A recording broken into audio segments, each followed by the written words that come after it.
after lunch, anong gagawin? Shopping, shopping, shopping! So, ayan, andyan nga kami sa store para maghanap ng mga kaartehan namin. Kita nyo yan, mga makeup na yan. Anong ginagawa mo, Jeb? So, naghahanap nga kami dyan ng mga kaartehan namin, like makeup, accessories, hair accessories. Ayan. Kaya ribbon na naman. Ugh. Tapos may natagpuan nga kami dyan, wings.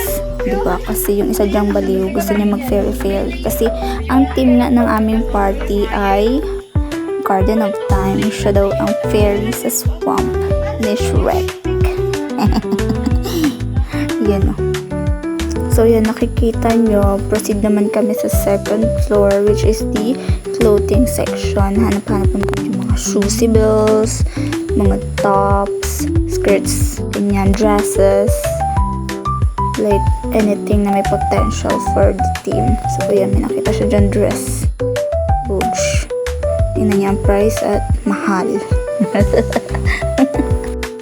So ayan, dahil wala nga kaming natagpuan na aming afford and maganda, nag-go away na lang kami dyan.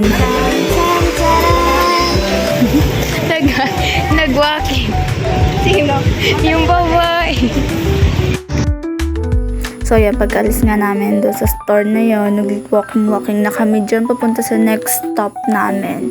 Another department store. Ayan. Pagkapasok nga namin dyan, nag-walk down the aisle na kami kaagad. And in fairness sa aisle na sobrang haba, bro. Oh my God. Tapos may natagpuan na naman nga kami dyan ng wings. Ayan, oh. Tingnan nyo na naman. Ayan.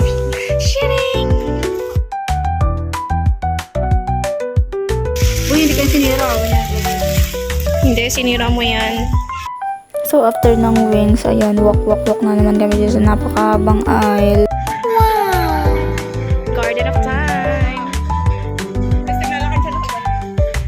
Boys, we suggest this as your coat. So, ayan, more walking pa din. Walk and walk. Tapos may nakita nga kami dyang mga dress.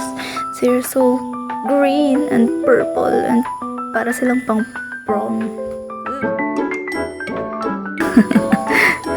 Ayan, may fairy. Fairy. Oh my God. Fairy!